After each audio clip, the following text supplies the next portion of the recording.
Hello guys, welcome back. +1 trial allotment result government ഔദ്യോഗികമായിട്ട് പ്രസിദ്ധീകരിച്ചു. ഇന്നലെ രാത്രിയോട് കൂടിയിട്ടാണ് പ്രസിദ്ധീകരിച്ചത്.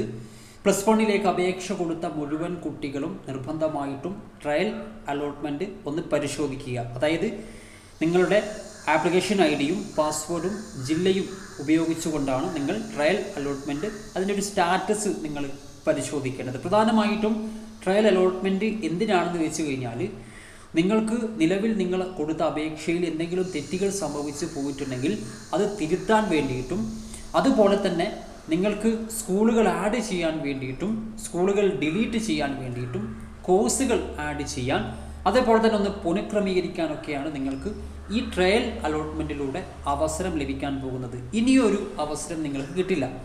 മുഖ്യഘട്ട അലോട്ട്മെൻറ്റ് കഴിഞ്ഞതിന് ശേഷം സപ്ലിമെൻ്ററി ഘട്ടത്തിലാണ് ഇനി നിങ്ങൾക്ക് നിങ്ങളുടെ അപേക്ഷ പുതുക്കാൻ വേണ്ടിയിട്ട് സാധിക്കുക. അപ്പോൾ അതുകൊണ്ട് തന്നെ പറയാനുള്ള കാര്യം എന്താണെന്ന് വെച്ച് കഴിഞ്ഞാൽ, 1-2 സ്കൂളുകൾ മാത്രമേ നിങ്ങൾ കൊടുത്തിട്ടുള്ളൂ എങ്കിൽ, ഈ സ്കൂളുകളിൽ തന്നെ ഇഷ്ടപ്പെട്ട കോഴ്സുകൾ മാത്രമേ കൊടുത്തിട്ടുള്ളൂ എങ്കിൽ നിർബന്ധമായിട്ടും അത് മാറ്റുക. എന്നിട്ട് പറ്റുമെങ്കിൽ ഒരു 5-6 സ്കൂളുകൾ, അടുത്തുള്ള പോയി വരാൻ പറ്റുന്ന ഒരു 5-6 സ്കൂളുകൾ കൊടുക്കുക. നിങ്ങൾ ആദ്യം ചെയ്യേണ്ട കാര്യം എന്നറിയോ, മുഖ്യഘട്ട അലോട്ട്മെൻ്റ് ആയിട്ടുള്ള 1, 2, 3 അലോട്ട്മെൻറ്റിന് മുമ്പായിട്ട് ഏതെങ്കിലും ഒരു സ്കൂളിൽ, നിങ്ങൾ പഠിക്കാൻ ആഗ്രഹിക്കുന്ന ഏതെങ്കിലും ഒരു സ്കൂളിൽ ഏതെങ്കിലും ഒരു കോഴ്സിൽ നിങ്ങൾ സീറ്റ് ഉറപ്പിക്കുകയാണ് വേണ്ടത്.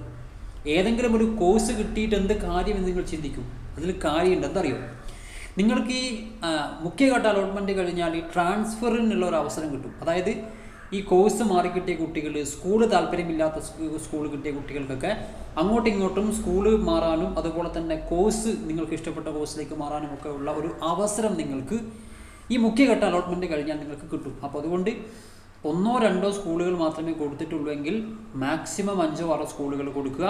ബൈ ചാൻസ് മെത്തേഡിൽ തന്നെ സ്കൂളുകൾ കൊടുക്കുക. ബൈ ചാൻസ് മെത്തേഡ് എന്ന് പറഞ്ഞു കഴിഞ്ഞാൽ ഒന്നിലധികം കോഴ്സുകൾ ഒരേ സ്കൂളിൽ തന്നെ കൊടുക്കുക. ഒരു സ്കൂളിൽ ചിലപ്പോൾ സയൻസും ഹ്യൂമാനിറ്റീസും കൊമേഴ്സും ഉണ്ടെങ്കിൽ ഈ 3 കോഴ്സും നിങ്ങൾ കൊടുക്കണം. അങ്ങനെ കൊടുത്തു കഴിഞ്ഞാൽ ഒരുപാട് ഓപ്ഷൻസുകളാകും, ഒരുപാട് അവസരം നിങ്ങൾക്ക് കിട്ടും. 3ാമത്തെ അലോട്ട്മെൻറ്റിന് മുമ്പായിട്ട് തന്നെ നിങ്ങൾക്ക് അഡ്മിഷൻ കിട്ടും, ഒരു സംശയവുമാണ്. അപ്പോൾ പ്രധാനമായിട്ടും ഇക്കാര്യം ശ്രദ്ധിക്കുക. മെയ് 31-ാം തീയതി വരെയാണ് നിങ്ങൾക്ക് ട്രയൽ അലോട്ട്മെൻറ്റ് വഴി നിങ്ങളുടെ അപേക്ഷ ഒന്ന് എഡിറ്റ് ചെയ്യാനുള്ള അവസരം ലഭിക്കുക. ഇനി ഞാൻ പറയാൻ പോകുന്ന കാര്യം വളരെയധികം ശ്രദ്ധിക്കണം. എന്താണെന്ന് വെച്ച് കഴിഞ്ഞാൽ, നമ്മൾ ട്രയൽ റിസൾട്ട് പരിശോധിച്ചു. എങ്ങനെയാണ് പരിശോധിക്കേണ്ടത്? HSCAP വെബ്സൈറ്റിൽ നിങ്ങൾക്കിപ്പോൾ കാണാം, കാൻഡിഡേറ്റ് ലോഗിൻ SWS എന്ന് കാണാം. ഓപ്ഷനിൽ ക്ലിക്ക് ചെയ്ത് കഴിഞ്ഞാൽ നിങ്ങളുടെ ആപ്ലിക്കേഷൻ ഐ.ഡിയും പാസ്വേഡും ജില്ലയും കൊടുക്കാൻ പറയും. ഈ 3 കൊടുക്കുക, സബ്മിറ്റ് കൊടുക്കുക. അപ്പോൾ നിങ്ങൾക്ക് ട്രയൽ റിസൾട്ട് എന്ന് പറഞ്ഞിട്ട് കാണാം. അതേപോലെ എഡിറ്റ് ആപ്ലിക്കേഷൻ എന്നും കാണാം. എഡിറ്റ് ആപ്ലിക്കേഷൻ നിങ്ങൾ ജസ്റ്റ് ഒന്ന് ക്ലിക്ക് ചെയ്തിട്ടുണ്ടെങ്കിൽ, ശ്രദ്ധിക്കണം, എഡിറ്റ് ആപ്ലിക്കേഷനിൽ ജസ്റ്റ് നിങ്ങളൊന്ന് ക്ലിക്ക് ചെയ്തിട്ടുണ്ടെങ്കിൽ, നിങ്ങൾ തിരുത്താനുണ്ടെങ്കിലും ഇല്ലെങ്കിലും നിങ്ങൾ ബാക്ക് അടിച്ച് വരാൻ പാടില്ല. എഡിറ്റ് ആപ്ലിക്കേഷനിൽ ക്ലിക്ക് ചെയ്ത് കഴിഞ്ഞാൽ നിർബന്ധമായിട്ടും എല്ലാ പേജിൻ്റെയും താഴെ ഭാഗത്ത് സബ്മിറ്റ് എന്ന് കാണാം. അപ്പോൾ എല്ലാ പേജിൻ്റെയും സബ്മിറ്റൊക്കെ ക്ലിക്ക് ചെയ്യുക. അവസാനത്തെ പേജിൽ ഫൈനൽ സബ്മിഷൻ എന്ന് കാണാം. അതും ക്ലിക്ക് ചെയ്താൽ മാത്രമേ നിങ്ങളുടെ അപേക്ഷ പരിഗണിക്കുകയുള്ളൂ. 1ാമത്തെ അലോട്ട്മെൻറ്റിൽ പരിഗണിക്കുകയുള്ളൂ. അപ്പോൾ തിരുത്താനുള്ള ആളുകൾ മാത്രം എന്ത് ചെയ്യുക, എഡിറ്റ് ആപ്ലിക്കേഷനിൽ ക്ലിക്ക് ചെയ്യുക, തിരുത്താനുള്ളതൊക്കെ തിരുത്തുക. എന്നിട്ട് എല്ലാ പേജിൻ്റെയും താഴെ സബ്മിറ്റ് കൊടുക്കുക. അവസാനത്തെ പേജിൽ ഫൈനൽ സബ്മിഷൻ എന്ന് കാണും, അതിൽ ക്ലിക്ക് ചെയ്യുക. അങ്ങനെ നിങ്ങളുടെ അപേക്ഷ പൂർത്തീകരിക്കുക. ഇനി തെറ്റുകളൊന്നുമില്ല, തിരുത്തേണ്ട ആവശ്യമില്ല.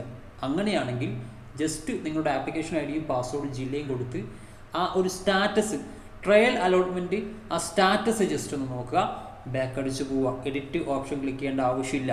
ഓക്കെ, ഇതൊക്കെയാണ് പ്രധാനമായിട്ടും വിദ്യാർത്ഥികൾ ശ്രദ്ധിക്കേണ്ടത്. ഇനി ഞാൻ പറയാൻ പോകുന്നത്, ചിലപ്പോൾ ഈ first allotment, second allotment, third allotment സമയത്തൊക്കെ ചിലപ്പോൾ പാസ്വേഡ് മറന്നു പോകും.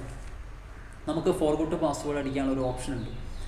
അതായത് കാൻഡിഡേറ്റ് ലോഗിൻ SWS എന്നുള്ള ഭാഗത്ത് നിങ്ങൾ ക്ലിക്ക് ചെയ്ത് കഴിഞ്ഞാൽ നിങ്ങൾക്ക് താഴെ ഭാഗത്തായിട്ട് ഫോർഗോട്ട് പാസ്വേഡ് എന്നുള്ള ഓപ്ഷൻ കാണാം. അവിടെ ക്ലിക്ക് ചെയ്ത് കഴിഞ്ഞാൽ നിങ്ങളുടെ ആപ്ലിക്കേഷൻ ഐ.ഡിയും അതുപോലെ തന്നെ ജില്ല, നിങ്ങളുടെ മൊബൈൽ നമ്പർ ഒക്കെ ചോദിക്കും. അതൊക്കെ കൊടുക്കുക. ഡേറ്റ് ഓഫ് ബർത്ത് ഒക്കെ ചോദിക്കും. അതൊക്കെ കൊടുത്തിട്ട് നിങ്ങൾ താഴെയുള്ള സബ്മിറ്റ് ബട്ടൺ ക്ലിക്ക് ചെയ്ത് കഴിഞ്ഞാൽ നിങ്ങൾ രജിസ്റ്റർ ചെയ്ത മൊബൈൽ നമ്പറിലേക്ക് ഒരു OTP വരും. ആ ആ OTP നമ്പർ എൻ്റർ ചെയ്ത് പുതിയ പാസ്വേഡ് നിങ്ങൾക്ക് റീസെറ്റ് ചെയ്യാൻ സാധിക്കും. പുതിയ പാസ്വേഡ് സെറ്റ് ചെയ്തിട്ട് നിങ്ങൾക്ക് ലോഗിൻ ചെയ്യാൻ സാധിക്കും. പാസ്വേഡ് മറന്നുപോയ പ്രശ്നമില്ല. പക്ഷേ ആപ്ലിക്കേഷൻ ID നിർബന്ധമായിട്ടും നിങ്ങൾ സൂക്ഷിച്ച് വെക്കുക തന്നെ വേണം. സോ മാക്സിമം നിങ്ങൾ ഈ വീഡിയോ ഒന്ന് ഷെയർ ചെയ്ത് കൊടുക്കുക. ഫസ്റ്റ് അലോട്ട്മെൻറ്റ് നമുക്കറിയാം ജൂൺ 5-ാം തീയതിയാണ് പ്രസിദ്ധീകരിക്കുക.